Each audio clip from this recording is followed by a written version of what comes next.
And here it is, the evolution of the adjustable elastic on your masks. So these are some of my first masks, and I still make them like this for people who want them. They just have the elastic in them, anywhere from 6 to 8 inches depending on what they ask for. It's just hard to make a mask that fits everyone. These are great, they work, and I've made like 700 like this. I just want to show you this one because it's one of my favorites. It has the ties. Ties work.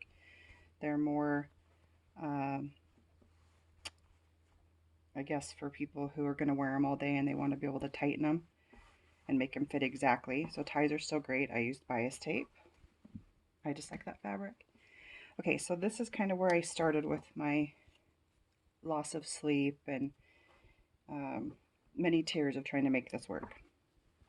I'd watched a whole bunch of different videos on, oh my gosh, everything you can think of for an adjustable elastic, but there was really nothing I could find like this. And it might be out there, but I just couldn't find it. I saw a whole bunch of people using like the paracord and kind of like a purse strap thing, but nothing quite like this. And I just have so much elastic that I need to use that I knew I needed to come up with an adjustable elastic. So this was my first attempt. And you can see I stitched 4 pieces of elastic in each corner. I think I did them about 5 inches each.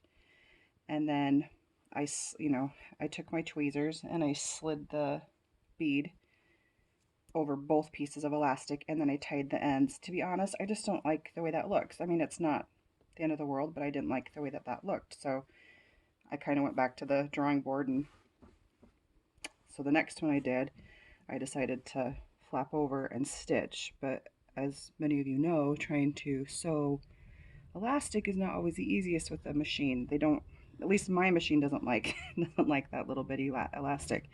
I'm using a 1/4 inch elastic, and there are a whole bunch of different kinds of elastic out there. I really love this elastic I'm using. It's softer than a lot of the ones I've had. It's slightly bigger than a 1/4 inch, but not much. But the bead just fits perfectly. It doesn't move unless you move it. Again, didn't really like the way that looked. Didn't like the way that looked. Went to bed after hours of making these and trying to come up with a, did my normal night routine, prayed, and thought, okay, it kind of paralyzed me for a day. I couldn't really make anything, which seems stupid, but that's kind of how I get if I have an idea and I can't make it come to fruition. It kind of paralyzes me, and I was very unproductive for an entire day because of this stupid elastic.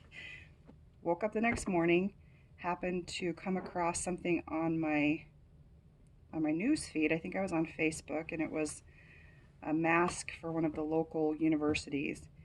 And it did not look anything like my mask, but the way that they had the elastic done, they didn't even use a bead on it. But in my mind, just thought, okay, I don't have to cut the elastic. I can just loop it, which seems silly, right? I should have thought about that sooner. So this is just one continual piece of elastic. This is my solution. One continual piece. Anywhere from 10 to 12 inches I found is good.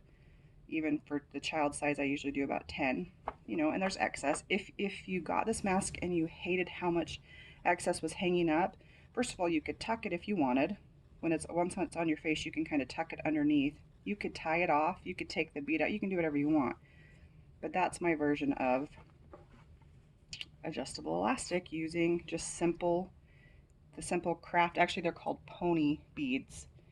I don't have a package of them where I'd show you.